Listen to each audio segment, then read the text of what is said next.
Bonjour, bonjour Sylvain. Nous Bonjour. voici donc de retour pour notre émission hebdomadaire. J'en profite pour à nouveau remercier ceux qui nous soutiennent, ceux qui nous regardent déjà, puis ceux qui multiplient les apports à notre petite cagnotte, hein. Et donc, j'informerai tout le monde de la façon dont nous allons nous en servir et de la suite de cette web TV. Alors, aujourd'hui, avant de traiter ce que nous avions prévu la semaine prochaine, de traiter le livre de Sylvain Ferreira, de l'interroger un petit peu sur le seul ouvrage écrit jusqu'à présent sur la guerre en Ukraine, je voudrais qu'on fasse un petit tour d'actualité. Alors, première actualité brûlante, l'impair de Madame von der Leyen qui, à l'occasion d'une intervention où elle disait qu'elle souhaitait et qu'elle avait enclenché un processus visant par l'Union européenne la création d'une cour internationale pour juger les crimes de guerre commis par les Russes. Et à cette occasion, nous a annoncé un bilan de 100 000 morts. Elle a dit officier, je crois, hein, 100 000 morts en Ukraine. Alors, je souhaitais avoir les commentaires de Sylvain sur cette annonce. Alors tout d'abord, c'est bien parce qu'au début, tel qu'on l'entend dans la version initiale, elle dit la même chose que le ministère de la Défense russe le 9 novembre dernier, hein, puisqu'au cours de la conférence qui avait lieu entre Shoigu et puis Surovikin pour annoncer le retrait de Kherson, les Russes disaient, voilà, on estime qu'il y a à peu près 100 000 morts du côté ukrainien. Donc c'était bien de voir Madame von der Leyen se mettre un peu au diapason de ce que disent les Russes sur cette question. Alors, bien évidemment, elle a fait tout de suite du rétro-pédalage, hein, parce qu'on est venu dire ah non, non, non, c'est pas 100 000 morts, c'est 100 000 pertes, donc les morts, les blessés, les disparus, etc. Parce que, bien évidemment, ce chiffre-là fait peur à tout le monde, hein. Le chiffre était avancé pour attirer notre pitié auprès des Ukrainiens et de leur gouvernement, pour justement justifier ce tribunal contre les crimes russes. Et donc, on voit à quel point le narratif est fragile, à quel point les gens auxquels on le confie sont au mieux des répétiteurs, hein, c'est-à-dire que c'est pas eux qui pensent et c'est pas eux qui réfléchissent à ces questions. On le fait pour eux et on leur demande simplement de passer devant la caméra pour présenter les choses. Mais moi, je tiens à attirer l'attention du public sur un autre point qui, à ma grande surprise, est passé complètement sous silence de tous les côtés. C'est-à-dire que ce soit les observateurs pro-russes ou pro-ukrainiens ou pro-Union européenne ou que sais-je, c'est que tout le monde a sauté sur cette histoire des 100 000 morts, mais personne n'a entendu ce que Mme von der Leyen nous a dit derrière et qui est beaucoup plus important encore quand on parle du mensonge du narratif pro-Ukraine, à savoir que Mme von der Leyen vient nous dire qu'à la date donc du 30 novembre, nous avons 20 000 civils ukrainiens qui ont trouvé la mort dans l'opération militaire spéciale. Alors là, sans avancer plus rapidement que notre petit déroulé sur Mariupol, tout de suite, moi, ce chiffre, il a fait résonner en moi des données auxquelles j'ai été confronté pendant plusieurs mois pour écrire mon livre, à savoir les déclarations répétées de l'administration municipale ukrainienne entre guillemets en exil, hein, sorti de Mariupol assez rapidement, hein, parce que certains ont eu le même courage que Himmler avec Berlin, hein, c'est-à-dire qu'ils ont vite quitté Mariupol avant l'encerclement pour être sûr de ne pas tomber entre les mains des Russes. Et de l'extérieur, ils ont continué de commenter ce qui s'y passait. Et le maire et son adjoint nous ont parlé d'un bilan de 22 000 morts parmi la population de Mariupol. Alors, il y a là donc quelque chose qui ne va pas dans le narratif, parce que ou Mme von der Leyen est une menteuse, ou les autorités ukrainiennes de Mariupol sont des menteurs. Mais il va falloir nous dire qui tient la vérité, hein. Alors, on en reparlera un peu tout à l'heure sur les chiffres que moi j'ai pu compulser pour écrire mon livre. Mais en tout cas, on voit bien que là, le narratif occidental se prend les pieds dans le tapis. On voit aussi que malheureusement, sous l'effet permanent de la petite ritournelle qui nous est servie par les grands médias occidentaux, à quelques exceptions comme Fox News, finalement les gens oublient, hein, c'est-à-dire qu'on va de stat en stat, mais on n'en garde pas la mémoire. Donc ça permet à Mme von der Leyen d'asséner ce chiffre sans que personne ne bondisse en lui disant « Mais madame, vous vous moquez du monde », parce que si on écoutait les autorités ukrainiennes, aujourd'hui, on aurait probablement 100 000 morts parmi les civils. Hein. Or, on se rend bien compte que ce n'est pas du tout le cas.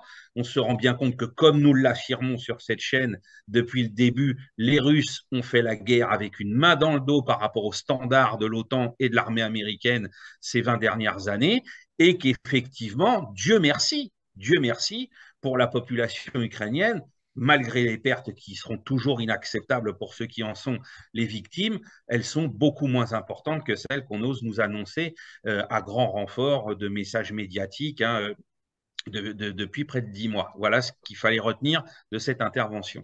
Alors, il me semble bien que c'est Millet, hein, le chef d'état-major américain, qui a dit les Russes ont des pertes tout à fait considérables, de l'ordre de 100 000 morts, et d'ailleurs les chiffres des pertes ukrainiennes sont également de 100 000 morts. C'est-à-dire c'est assez étonnant, hein, parce qu'il a validé lui aussi le chiffre de 100 000 morts, mais en mettant en face un chiffre qu'il avançait pour les pertes russes également de 100 000 morts.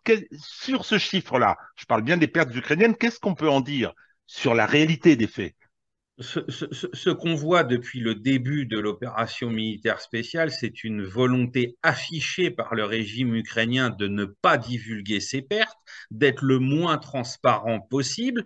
Et surtout, on a vu quelque chose qui est absolument abject. C'est cette histoire de la comptabilité des disparus. On en avait parlé cet été, ça continue. On a vu passer cette semaine des informations où on a vu des familles de marins ukrainiens qui servaient à bord de navires qui ont été détruits au large de l'île aux serpents, c'est-à-dire que ça remonte au printemps dernier, et qui n'ont toujours pas de nouvelles concernant la vie de leur mari, de leur frère, de leur fils, etc.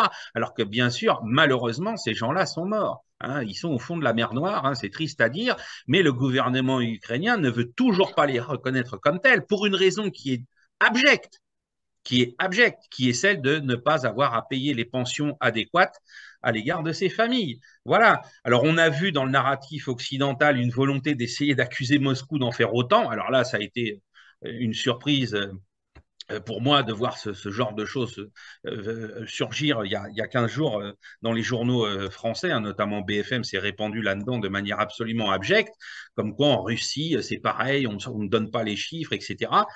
Les études que nous avons vues passer au début de l'automne concernant le budget de la Fédération de Russie nous montrent bien que des sommes ont été allouées de manière grandissante par rapport justement aux victimes et aux familles, comme l'avait promis le gouvernement. Donc, il n'y a pas de morts qui sont cachés côté russe.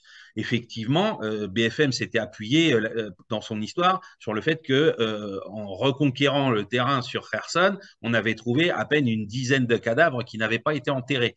Cet été, nous avons vu passer sur Telegram des dizaines de vidéos pour des centaines de cadavres de soldats ukrainiens qui étaient enterrés par l'armée russe parce qu'ils avaient été abandonnés sur place par leurs camarades pour que justement leur statut reste celui des portés disparus. Et je connais très bien cette problématique-là. J'insiste bien que je ne prends pas ces choses-là à la légère parce que je sais très bien dans ma famille qu'entre le jour où mon arrière-grand-père a été porté disparu en avril 1917 et le jugement qui a été rendu administrativement, il s'est écoulé 3 ans avant que mon arrière-grand-mère touche quelque chose et que ses enfants soient considérés pupilles de la nation. Donc ce ne sont pas des nouveautés dans l'histoire et ce ne sont pas des choses qui me passent au-dessus de la tête avec légèreté. Alors, sur cette question du bilan, le bilan de 100 000 morts, avec ce que ça implique de blessés, avec les ratios habituels, montre bien quand même des pertes assez considérables pour l'Ukraine. Alors, elles sont d'autant plus considérables que l'Ukraine n'est pas, enfin, c'est un grand pays d'Europe, bien évidemment, mais par rapport à son adversaire, c'est sans commune mesure, quoi. C'est-à-dire que ça commence à ressembler à une véritable saignée, et tous les observateurs, et je pense en particulier aux anglo-saxons, je ne parle pas des Français, oulala, il vaut mieux pas. Les observateurs étrangers, et en particulier, dis-je, les anglo-saxons, font état de ces pertes et font état de ce qui est constaté, hein, de l'attrition. Hein, de ces offensives qui butent à chaque fois sur une artillerie absolument considérable, avec des tirs d'obus qui sont de l'ordre en quantité de 1 à 10. Hein, c'est-à-dire que les Ukrainiens tirent 10 fois moins d'obus que les Russes. On imagine ce que ça peut donner.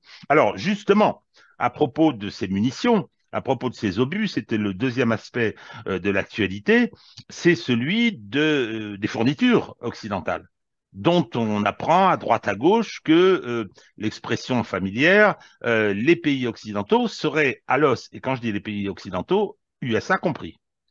Oui, alors on avait évoqué ça déjà dans nos vidéos cet été. Il y a eu une étude très sérieuse du très sérieux Russie et du très conservateur Russie, le plus vieux think tank du monde, fondé par le tristement célèbre duc de Wellington, dont on ne se souviendra pas en ce 2 décembre, hein, et qui nous expliquait tous les problèmes de guerre industrielle qu'avait fait ressurgir la guerre en Ukraine.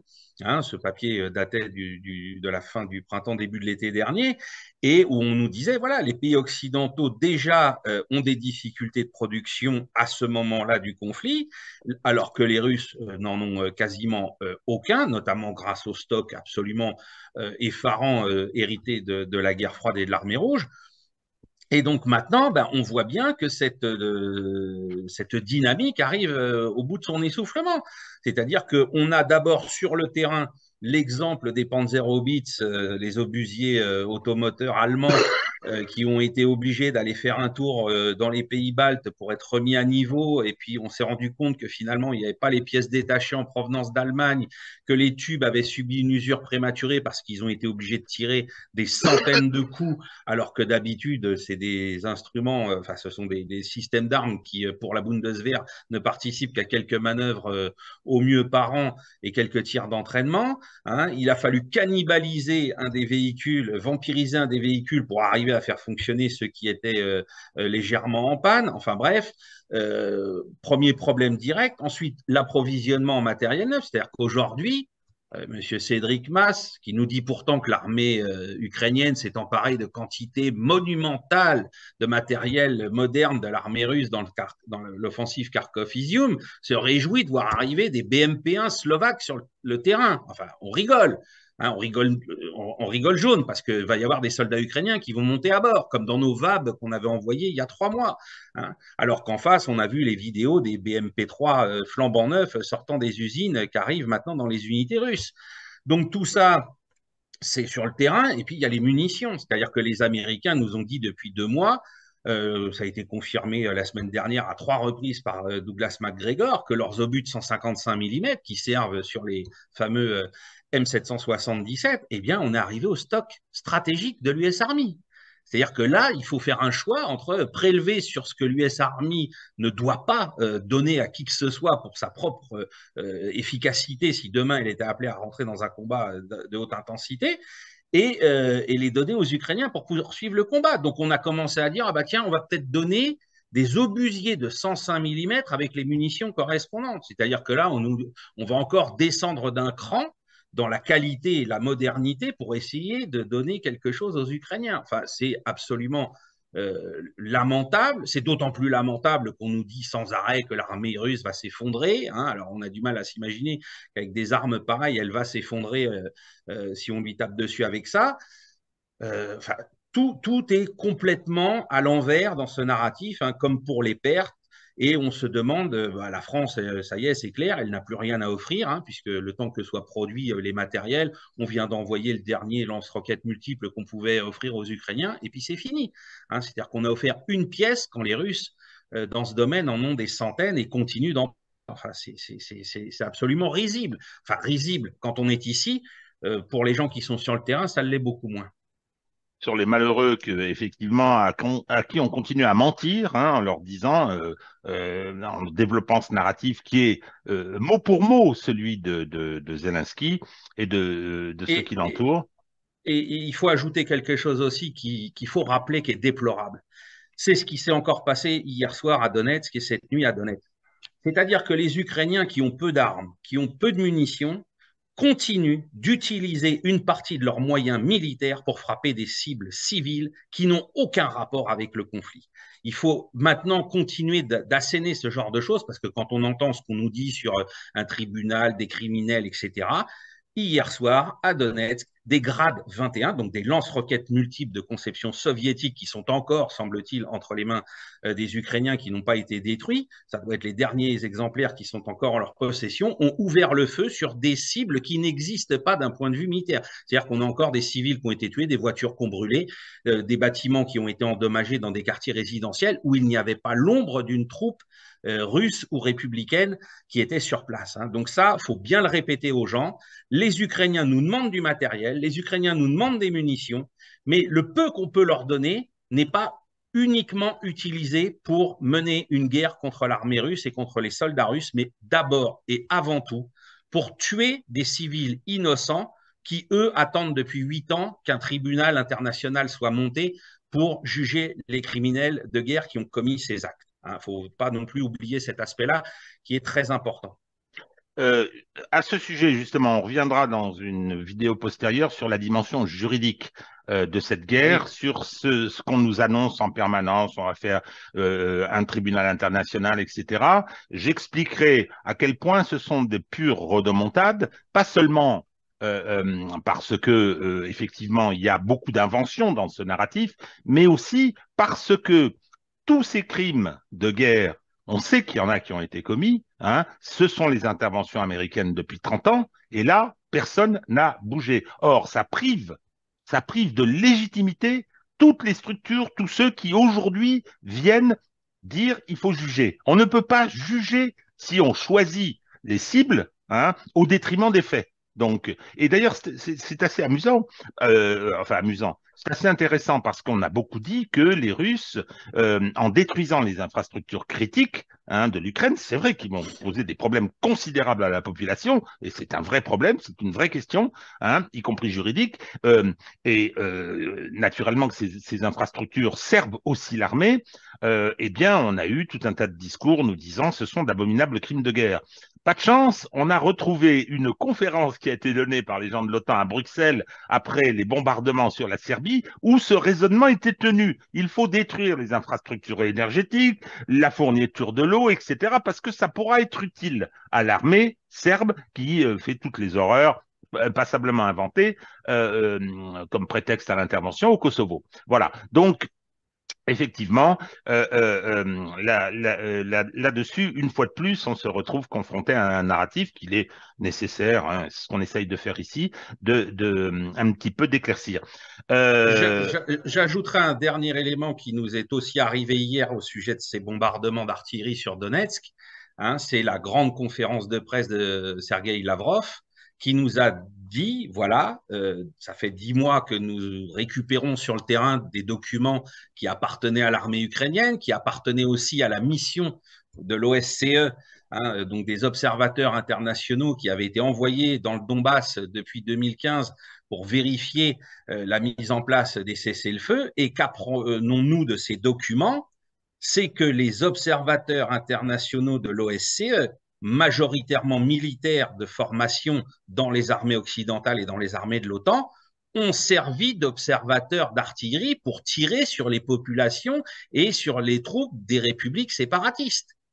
C'est-à-dire, là encore, je ne sais pas si le mot crime s'applique, mais en tout cas, en termes de droit international, c'est une violation évidente de la mission qui leur avait été confiée à la fois par la Russie, l'Allemagne et la France. Hein. Donc là, c'est une véritable bombe qui, bien évidemment, n'a pas franchi le rideau de fer informationnel entre la Russie et l'Europe occidentale et les États-Unis. Voilà. bon, alors avant de revenir sur Mariupol, rapidement, un peu de prospective, qu'est-ce qui peut se passer, hein? Alors, du côté anglo-saxon, où je vais régulièrement, tout le monde annonce, enfin les gens sérieux, hein, annoncent une offensive russe, une offensive d'hiver, qui sera assez importante, sinon violente, hein, et que l'Ukraine est dans une situation critique au plan militaire. Voilà ce que j'entends. Il y a une autre approche qui dit, voilà, la situation actuelle, le maintien de cette guerre, hein, j'ai dit il y a plusieurs semaines, les Russes me donnent l'impression de prendre leur temps, hein, de faire entre guillemets durer le plaisir, mon Dieu. Euh, Est-ce que ce ne serait pas leur intérêt de poursuivre cette espèce de situation, de grignotage, Bakhmout, etc., qui met l'Ukraine en difficulté, parce que ça provoque à l'échelle internationale une tension qui sert le reste du monde dans son combat contre l'Occident. Hein. On le voit, je veux dire, il se passe tous les jours des choses au plan diplomatique, au plan stratégique, et c'est une situation dont, soyons clairs, enfin, moi, il me semble, la Russie n'a pas à se plaindre. Donc, est-ce qu'elle pourrait se dispenser de cette offensive d'hiver dont elle a les moyens avec cette mobilisation et l'arrivée à la fois du personnel et du matériel sur le front? Moi, je suis partagé entre deux problèmes.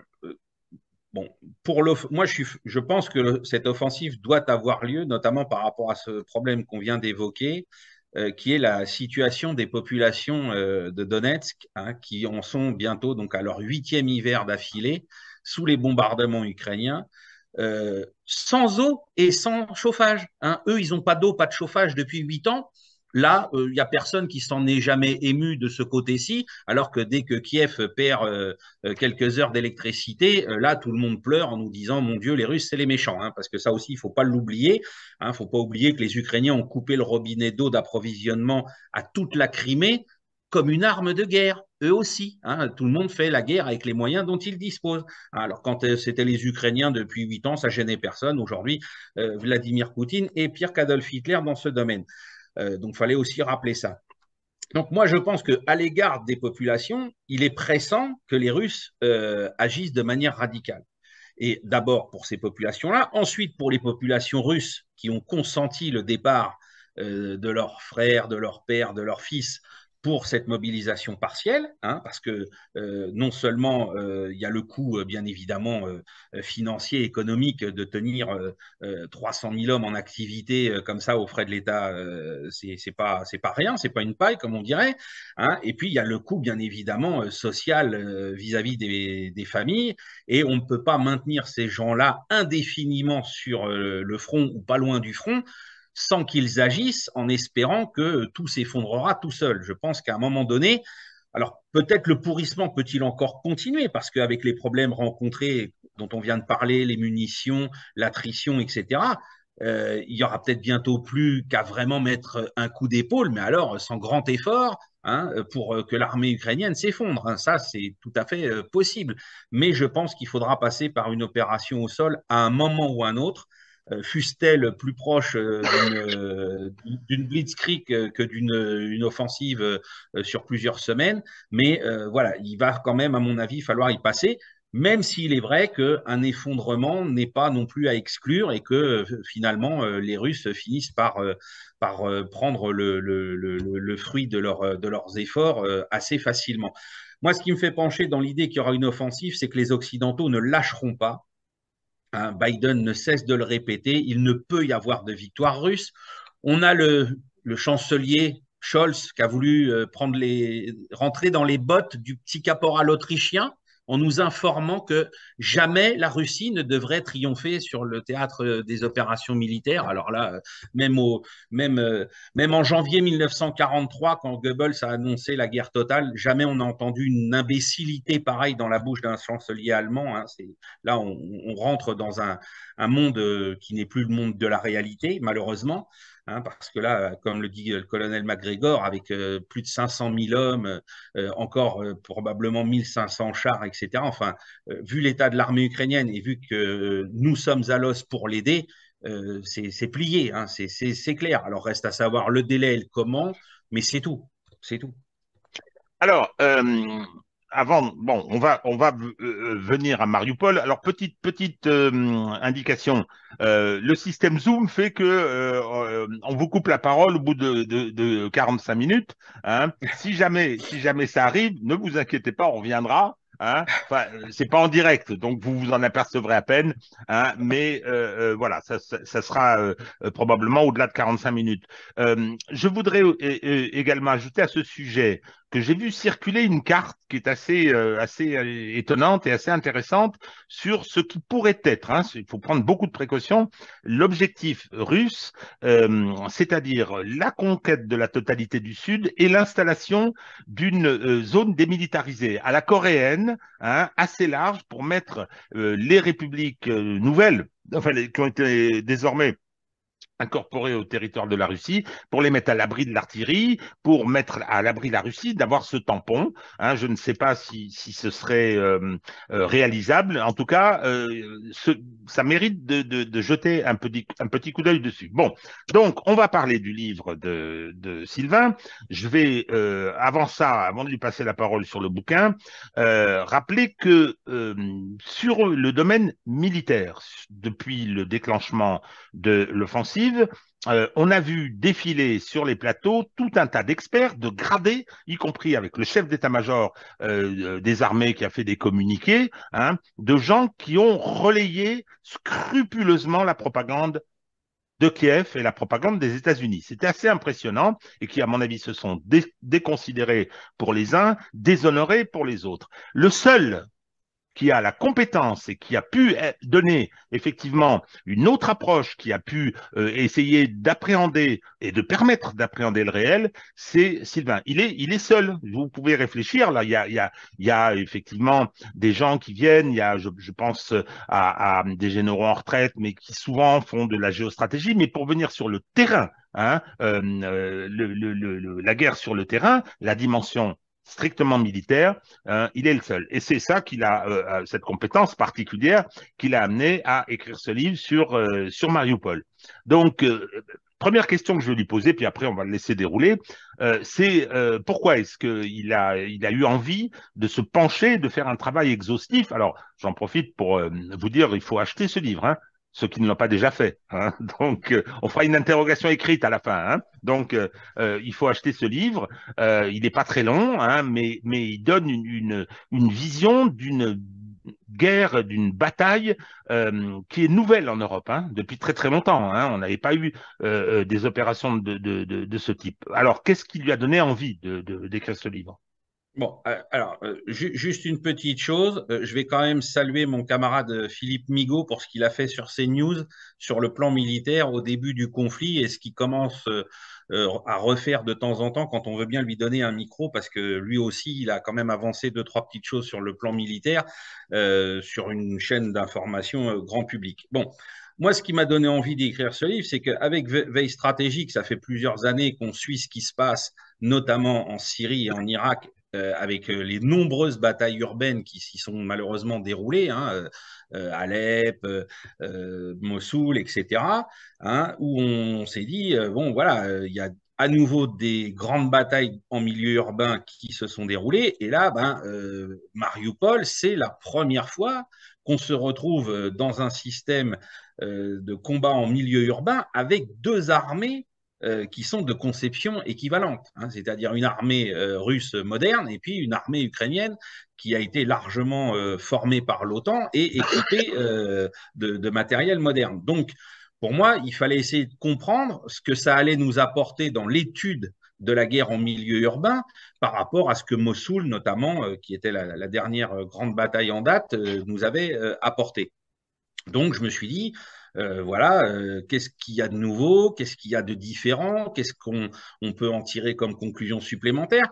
Après, il y a un autre élément qui m'a un peu énervé, c'est qu'en lisant les chroniques de notre ami Michel Goya, il commençait à nous dire, à l'époque où Mariupol a commencé à être l'épicentre des informations sur la guerre en Ukraine, qu'il ne savait pas si l'armée russe s'entraînait au combat en milieu urbain. Alors là, les bras m'en sont tombés parce que moi, avec Veille stratégique, de la documentation depuis plusieurs années sur les retours d'expérience, les fameux rétex de ce que les Russes ont vu et fait en Syrie, il y en a plein. Je dirais qu'entre guillemets, il n'y a qu'à les chercher sur le RUSI, sur d'autres think tanks pour les trouver. Hein. Et comme en plus, ce sont souvent les think tanks auxquels le colonel Goya se réfère pour faire le reste de ses analyses. Donc, je n'ai pas très bien compris comment ces documents que j'avais trouvés très facilement à l'époque, il ne les avait pas retrouvés au moment où il écrivait ses papiers.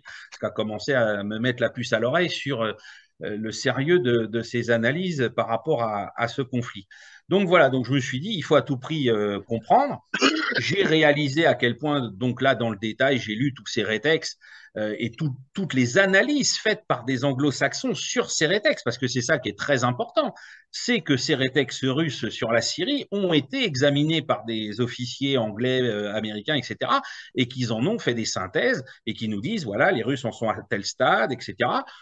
Grosso modo, on comprend qu'ils n'ont pas fini une doctrine de guerre urbaine réactualisée quand commence l'opération militaire spéciale. Hein, ça va vous rappeler quelque chose, monsieur de Castelnau. Ça rappelle la doctrine de l'armée française en 1914, qui est toujours balbutiante avec l'offensive à outrance, qui était un des objets de débat entre votre aïeul et puis le futur maréchal Joffre. Hein.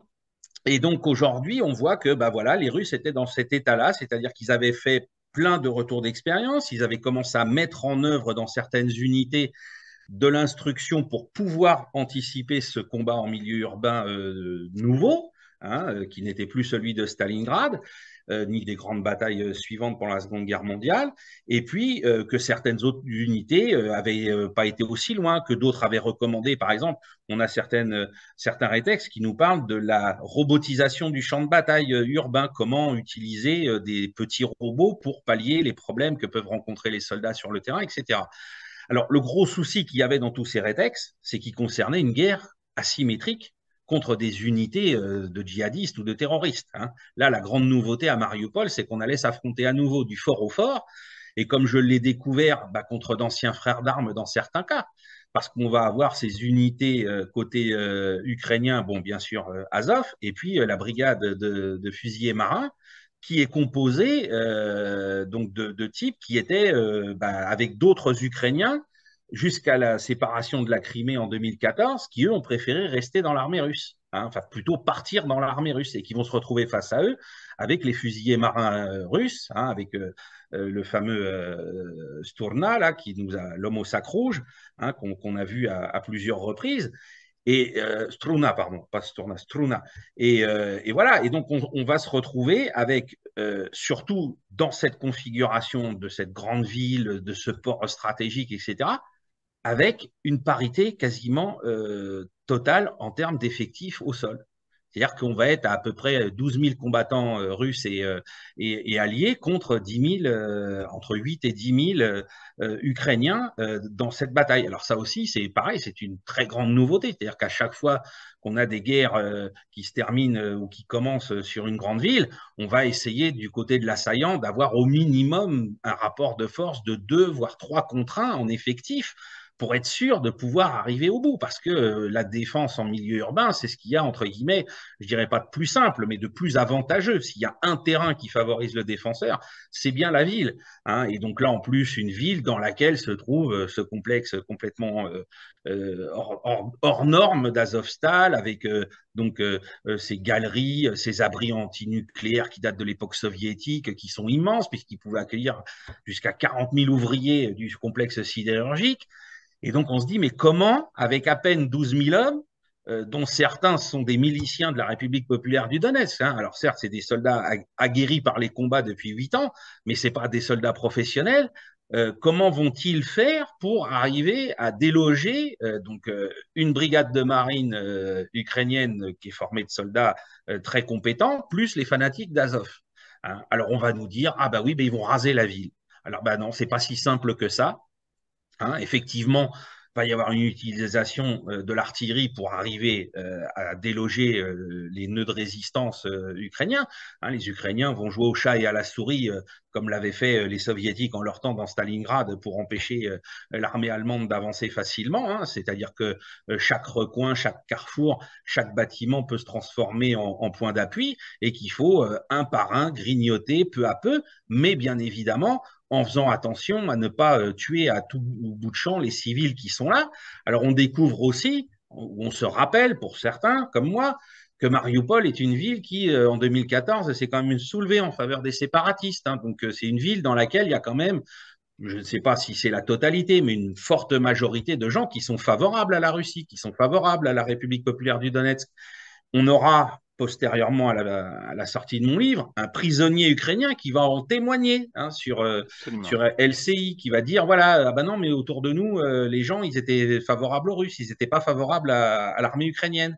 Hein, et on peut les comprendre, parce que quand en 2014, le bataillon Azov est venu libérer Mariupol, j'ai diffusé les images il y a peu de temps, c'est pas une libération comme à Paris en 1944. Hein. Donc, c'est plutôt des gens qui sortaient de leur véhicule blindé et qui tiraient sur la foule de manière un peu Far West et pas autre chose.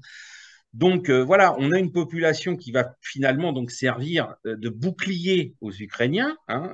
Ils vont s'imbriquer très proche des populations. On sait que dans les grands bâtiments qu'il y a notamment à l'est de la ville, plusieurs barres d'immeubles où ils vont demander aux civils de rester dans les caves ou dans certains étages pendant qu'eux occupent le premier étage et certains étages supérieurs pour servir de poste de tir à leurs armes anti-chars, etc. Et ce qui va donc immanquablement attirer les feux de l'artillerie russe si les fantassins ne peuvent pas faire le boulot. On a quand même vu des images terribles, hein, des fantassins de la République populaire du Donetsk qui avancent comme à Stalingrad, hein, bloc par bloc, ou plutôt on va prendre l'exemple de Berlin, on va voir pourquoi tout à l'heure, hein, qui vont avancer bloc par bloc pour essayer de faire le moins de dégâts possible, de trouver assez rapidement s'il y a des civils pour, s'il n'y en a pas, effectivement ouvrir le feu avec l'artillerie, et puis s'il y en a, continuer un combat qui se fait à la grenade, au fusil mitrailleur, d'appartement à appartement. Hein. Voilà. Alors, bien sûr, pourquoi je parlais plutôt de Berlin que de Stalingrad? Parce qu'il y a une autre unité importante du côté russe qui est engagée, c'est la 150e division de fusiliers motorisée, qui est l'héritière de la division qui a pris le Reichstag d'assaut en avril 1945 et qui est donc porteuse du fameux drapeau de la victoire qui est exhibé, qui n'est pas le drapeau soviétique, il faut le rappeler pour certains qui n'ont pas, Enfin, il y a qui quand n'ont même pas la tout. faucille et le marteau dessus, hein. Ah oui, bien sûr, c'est un drapeau rouge avec la faucille et le marteau, mais c'est le drapeau de la division. Et donc, bien sûr, puisque Mariupol était un des sièges symboliques et réalistes d'Azov, il fallait envoyer, donc unité néo-nazie, il fallait envoyer l'antidote, ressortir l'antidote de 1945 pour y parvenir. Voilà. Bon, je crois qu'on va être coupé, hein, donc Oui, et puis on repart. nous, on vous dit à tout de suite parce qu'il y a À tout de suite. encore des choses à dire. Oui.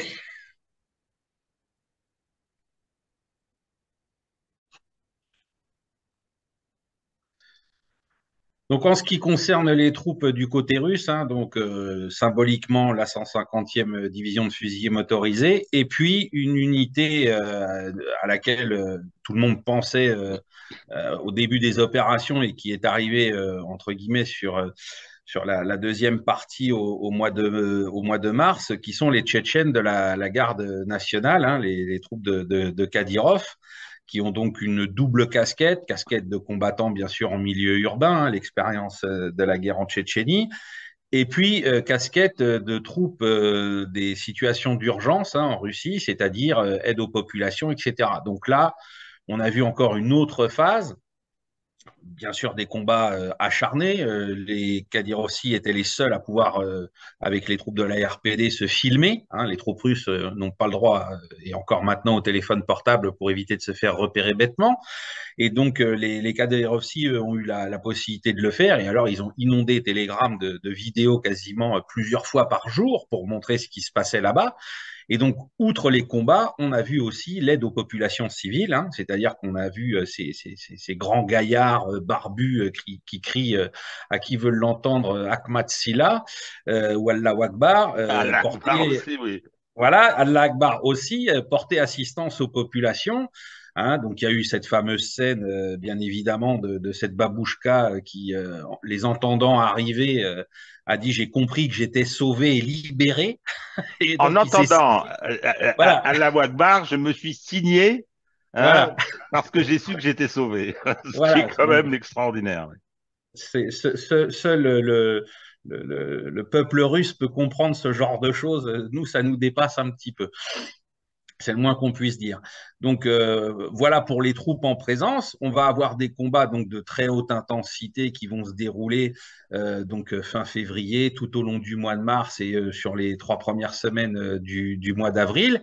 Et puis, ces combats vont être marqués. Moi, on a découvert ça notamment quand il y a eu les interviews des prisonniers ukrainiens ultérieurement.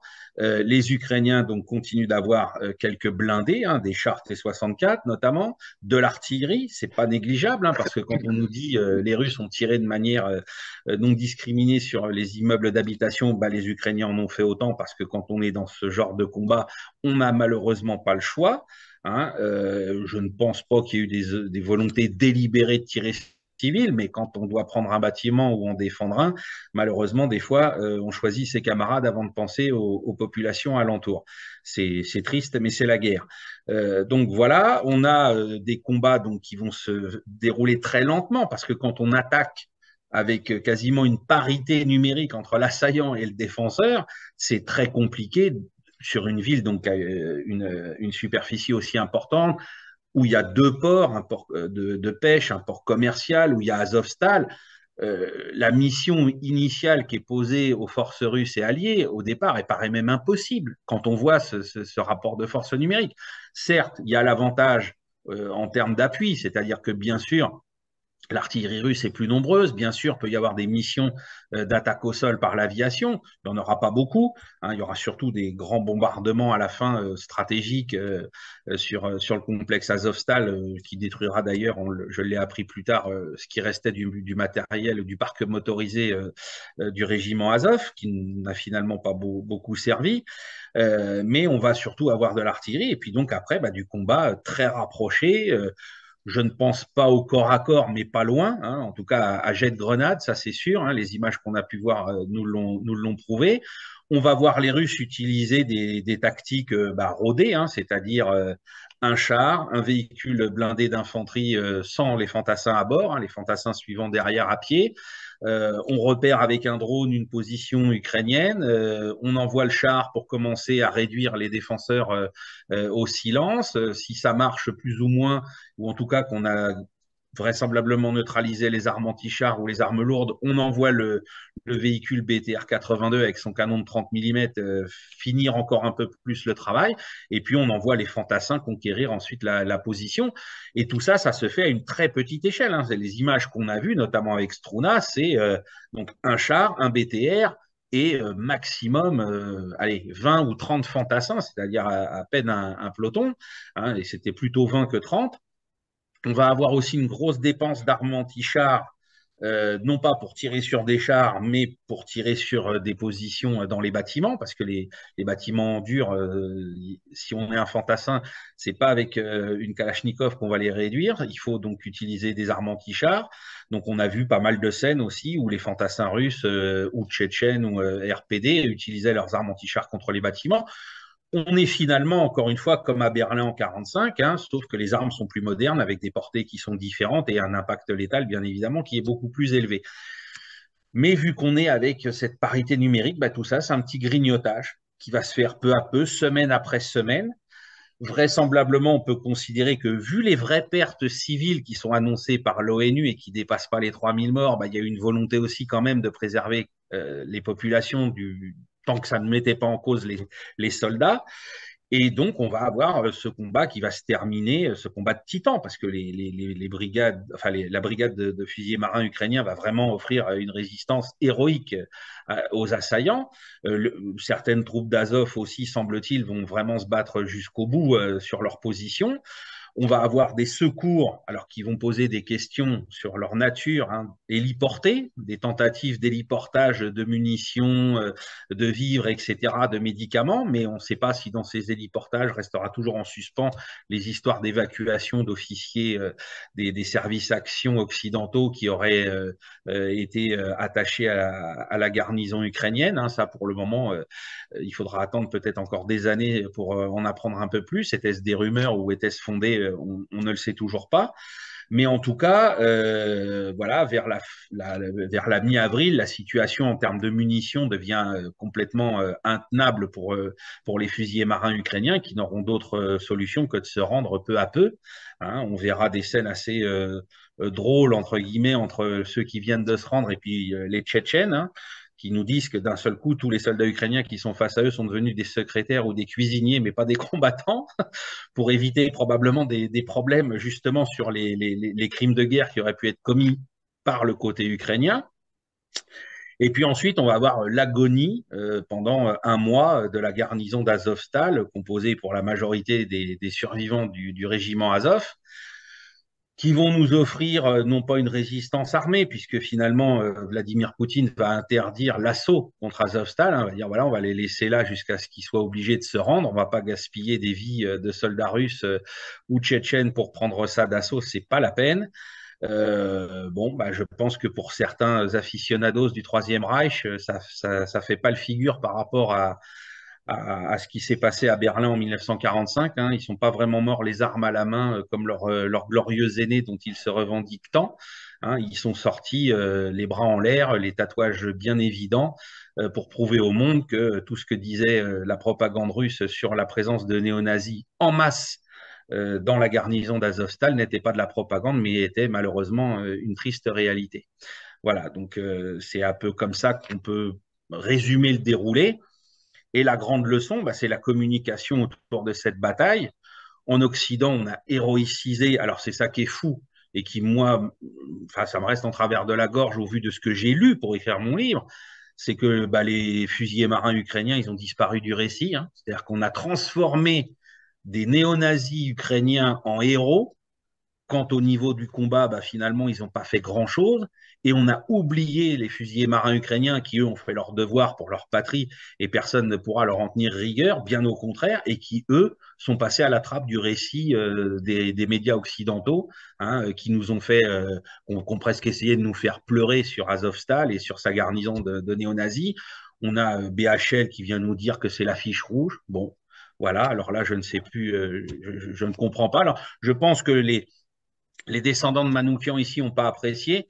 Et je pense que les types d'Azov qui sont des admirateurs de la Das Reich ou de ce genre d'unité SS n'ont pas non plus goûté qu'on les compare à des juifs communistes qui ont résisté contre l'armée allemande en France pendant l'occupation.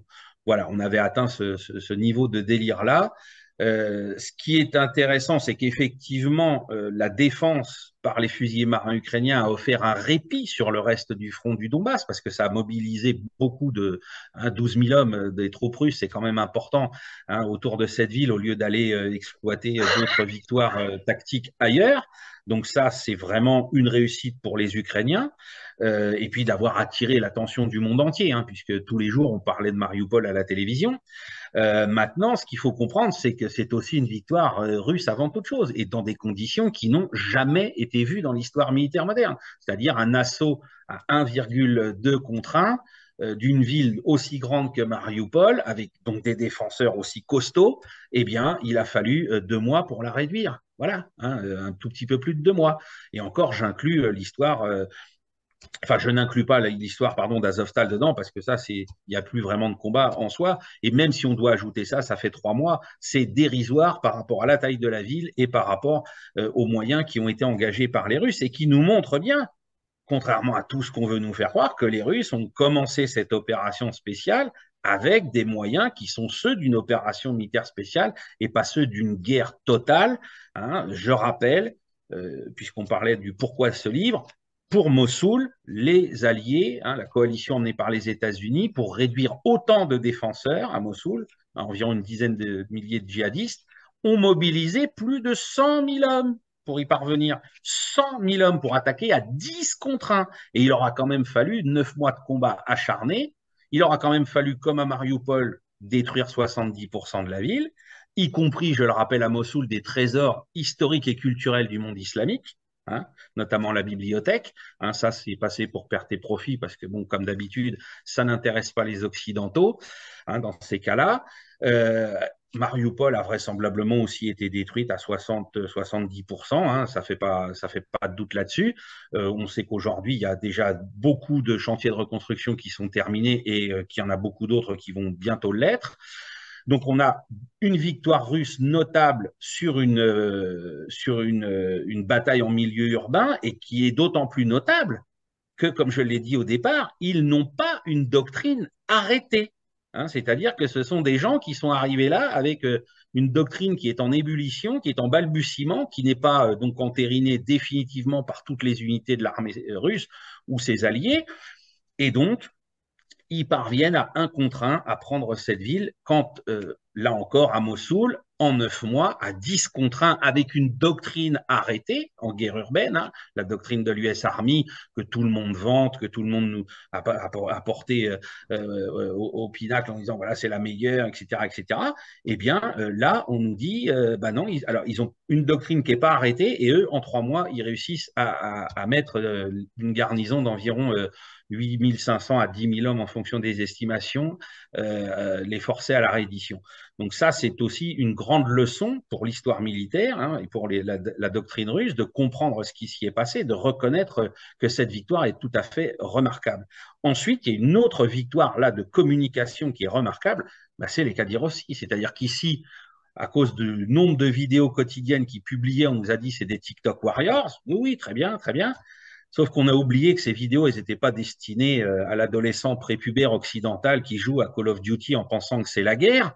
Elles étaient destinées déjà à l'immense communauté musulmane qui vit dans la Fédération de Russie et qui est tout à fait intégrée politiquement, culturellement et socialement et économiquement à la Fédération de Russie. Et puis, bien évidemment, à tout l'ensemble du monde musulman. C'est-à-dire que tous les musulmans du monde qui ont vu ça se sont identifiés à ces gens-là, hein, à l'exception de quelques Tchétchènes anti-Kadyrov, hein, qui servent dans l'armée ukrainienne, ne l'oublions pas. La grande majorité du monde musulman a reconnu, s'est reconnu dans ces Kadyrossi et dans leur implication dans la victoire finale à Mariupol. Donc, et ils en sont encore aujourd'hui tout auréolés de gloire, hein. Donc ça, c'est extrêmement important. Bien évidemment, tous nos commentateurs ici, qui ont un biais culturel qui frise le racisme le plus crasse, se sont bien gardés de nous dire que tout ça s'était produit dans cet ordre-là et avec cette efficacité-là, hein. J'invite les gens qui veulent s'en rendre compte à voir l'attitude qu'a Kadyrov la dernière fois que Vladimir Poutine a visité l'Arabie Saoudite et la façon dont il se comporte avec Mohamed Ben Salman. Ils comprendront beaucoup de choses sur ce qui se passe dans la guerre mondiale hybride aujourd'hui entre l'Arabie Saoudite, la Chine et la Russie. Hein, ça aussi, comme d'habitude, c'est plus facile de dire c'est des tueurs, c'est ceci, c'est cela, que de s'intéresser même aux symboles profonds que peuvent représenter de telles actions. Donc voilà, à la fin, on a cette victoire surprenante avec des moyens surprenants dans un contexte doctrinal qui est lui aussi surprenant et qui fait que ça va rester comme un modèle, à mon avis, pour les années à venir et que bien évidemment, comme je l'ai écrit dans l'introduction de mon livre, eh bien, et comme je l'ai fait moi-même, comme j'en ai fait moi-même l'expérience depuis, c'est-à-dire que j'ai pu discuter avec des anciens combattants, entre guillemets, de la DPR qui ont fait Mariupol et qui m'ont dit ce qu'ils avaient vu en plus de ce que moi j'avais pu lire et qui me permettent déjà de corriger certaines choses. On voit aujourd'hui donc le nombre de morts annoncés, hein, les 22 000 morts annoncés par la municipalité de Mariupol, ben, non, heureusement pour les populations civiles, c'est probablement plutôt 2700, 2900 comme l'ONU l'a comptabilisé, et que c'est aussi représentatif de la façon dont les Russes continuent de faire la guerre aujourd'hui. C'est-à-dire qu'aujourd'hui, à Bakhmout, on a 30 000 forces russes qui attaquent une défense qui est tenue par 20 000 Ukrainiens, ou affidés, hein, parce que maintenant on sait qu'il y a les mercenaires de Mozart, qu'on entend beaucoup parler anglais sur les réseaux radio Et polonais. et polonais qui écoutent les Russes. Donc on se dit que voilà, on est à nouveau dans une confrontation où là encore, un Bakhmout, ville de 70 000 habitants, hein, bon, plus petite que Mariupol, mais qui est attaquée avec un rapport de force qui est à peine d'1,5 contre 1 en faveur des assaillants, ce qui est pas recommandé par les états-majors de l'OTAN. Alors certes, il y a un appui d'artillerie et d'aviation qui est beaucoup plus important, mais ça ne suffit pas pour faire les ratios qu'on recommande d'habitude. Donc on verra comment ça se termine. Mais moi, ce que je vois, c'est qu'on a Mariupol, on a Severodonetsk et Lysychansk. Maintenant, on a Bakhmout. On n'a toujours pas d'équivalent, de victoire équivalente de la part de l'armée ukrainienne, du fort au fort, vis-à-vis des forces russes, alors que les forces ukrainiennes sont toujours en légère supériorité numérique sur l'ensemble du front. Voilà. Merci Sylvain pour toutes ces explications. Encore bravo pour ce travail. Je vais donner l'appréciation du colonel Porte, hein, qui est un historien militaire, un référent de l'armée française, le biographe de Joffre, tu parlais tout à l'heure, et qui, alors je ne sais pas exactement ces termes, mais qui disait que c'était un pari audacieux de se lancer en pleine actualité brûlante, de se lancer dans la rédaction de ce livre. Et ben Paris réussit, dit-il, hein, au travers d'un texte très élogieux qu'on peut trouver sur son blog. Donc, merci en tout cas de cet exposé. Et de nouveau, j'invite tout le monde à faire l'acquisition de ce livre, ce qui permet d'avoir effectivement une vision plus proche du réel de ce qui est en train de se passer là-bas. Bon, eh bien écoutez, je vous dis à très bientôt. Hein, la semaine prochaine, on va essayer de garder ce rythme hebdomadaire. Hein, et donc, je vous salue. Au revoir.